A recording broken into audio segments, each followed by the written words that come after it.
Bismillahirrahmanirrahim. Assalamualaikum warahmatullahi wabarakatuh. Apa kabarnya?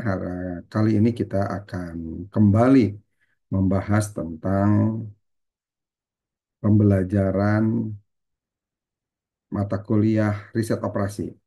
Kali ini kita akan membahas tentang teknik yang disebut teknik yang tujuannya untuk mengatasi masalah transportasi atau transportation problem. Teknik ini disebut juga FAM atau Vogel Approximation Method. Nah, FAM ini merupakan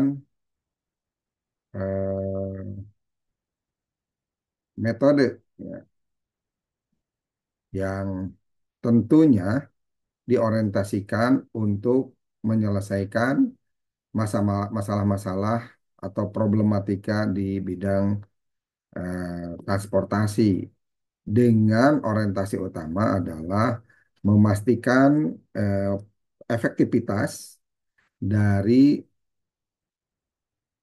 alur proses yang mengutamakan optimalisasi hasil yang diinginkan. Ya, oke. Nah, bicara tentang Vogel Approximation Method, ini merupakan metode yang lebih mudah dan lebih cepat untuk digunakan dalam mengalokasikan sumber daya dari beberapa sumber ke destinasi atau ke tujuan dari misalkan pemasaran atau tujuan logistik ya. Kita lihat pada contoh seperti juga contoh-contoh sebelumnya ada pengiriman barang atau distribusi barang dari pabrik W, H, dan P ke gudang A, B, dan C dengan kapasitas pabrik masing-masing. Pabrik W 90, H 60, dan pabrik P 50. Di mana kebutuhan gudang A 50, gudang B 110, dan gudang C 40. Nah, dari contoh ini misalkan distribusi tadi menyangkut pembiayaan. W ke A biaya 20, H ke A 15, P ke A 25. Ya, kalau sini rupiah bisa dolar atau gimana ya. Begitu juga selanjutnya dari W ke B ke gudang B 5, H ke B 20 dan selanjutnya gitu. Dengan memperhitungkan kebutuhan dan kapasitas masing-masing. Bagaimana caranya? Nah, ubah dulu menjadi bagian yang menunjukkan berapa biaya-biaya yang muncul untuk mendistribusikan dari satu pabrik ke gudang yang lain. Nah, petakan seperti ini.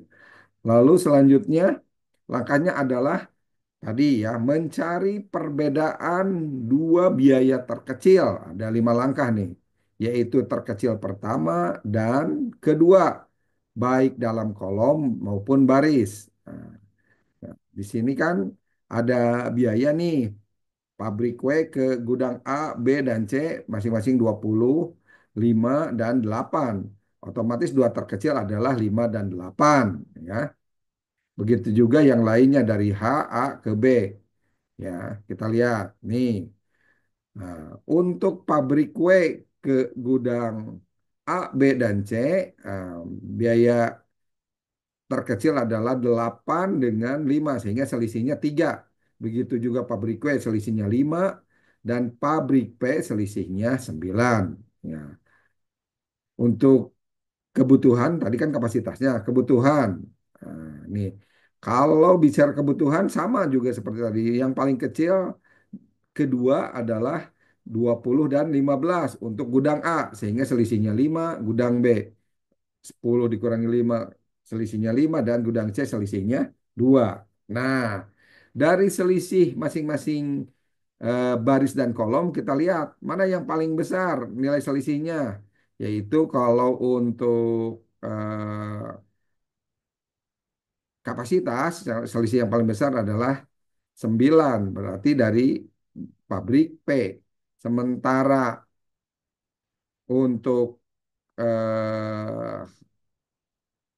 gudang kita lihat ada beberapa data yang lain. Kita fokus dulu kepada kapasitas terbesar, selisih kapasitas yang terbesar yaitu 9 ya untuk pabrik P, pengiriman dari pabrik P. Oke. Nah, di sini nilai selisih terbesarnya 9. Lalu kita lihat nilai dengan biaya terkecil dari masing-masing baris. Nah, lalu isikan sel dengan kapasitas yang maksimal. Nah, masing-masing baris. Nah, ini kan nilai yang terbesar tadi untuk baris adalah di pabrik P. Ya. Nah, dari pabrik P ini, lihat apa yang disebut tadi nilai dengan biaya terkecil pada masing-masing baris dan isikan dengan kapasitas yang paling maksimal.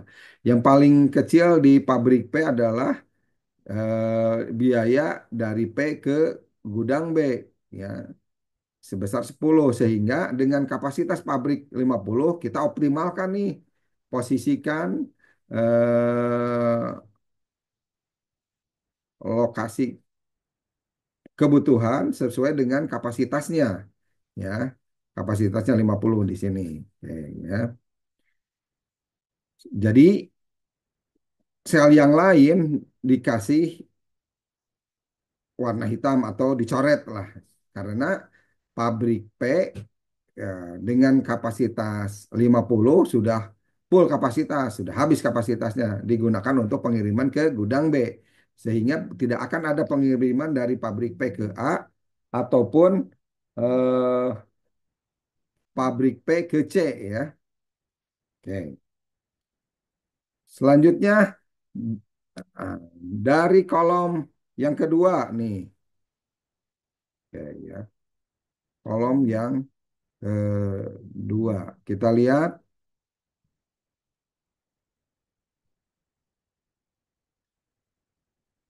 nilai terbesar misalkan ini.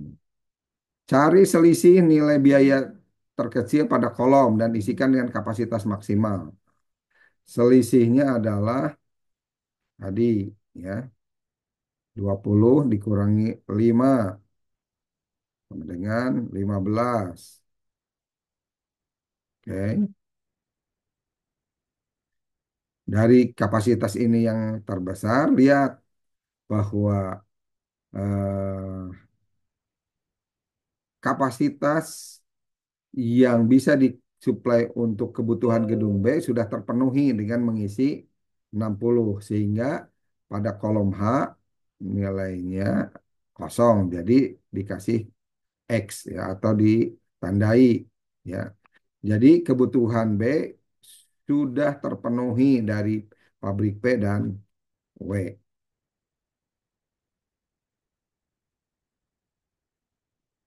Nah, oke. Selanjutnya adalah mencari selisih terbesar kan.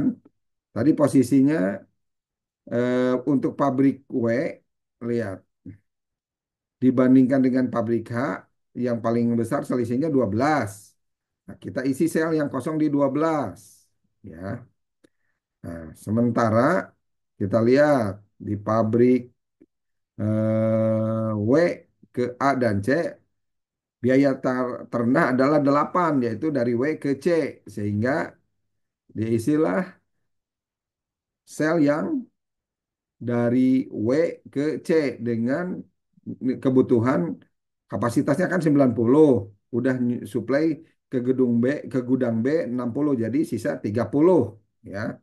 Jadi diisikanlah secara penuh sehingga tidak akan ada pengiriman dari pabrik W ke gudang A karena sudah kapasitas pabrik W sudah penuh ke gudang B dan C.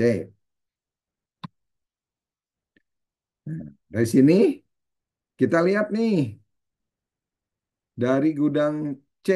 Nah, gudang C dengan kebutuhan 40 belum dipenuhi, baru dipasok sebesar 30 dari pabrik W, sehingga dibutuhkan pasokan lain dari pabrik H senilai selisihnya yaitu 10. ya, sehingga terpenuhilah gudang C, kebutuhan gudang C yaitu 40. Dan yang terakhir adalah eh, kolom atau sel pabrik H ke gudang A, ya. Tentunya adalah ini dengan kapasitas 60 sudah terdistribusikan 10, sehingga pabrik H mengirim ke A sebanyak 50, ya, sehingga terpenuhilah semua sel dengan nilai yang paling optimal. Apakah ini nilainya paling optimal? Kita lihat. Ketika kita hitung dengan posisi distribusi konfigurasi seperti ini, biaya transportasi 50 kali 15, 60 kali 5, begitu juga 50 kali 10, 30 kali 8, dan 10 kali 10. Dengan nilai 1.890. Inilah biaya yang paling optimal dengan teknik Vogel Approximation Method. Dengan teknik yang lebih cepat, lebih praktis menyelesaikan permasalahan. Ya. Demikian pembahasan kita kali ini tentang metode Vogel Approximation atau Vogel Approximation Method. Mudah-mudahan bermanfaat. Kita bertemu lagi di pertemuan selanjutnya. Terima kasih. Assalamualaikum warahmatullahi wabarakatuh.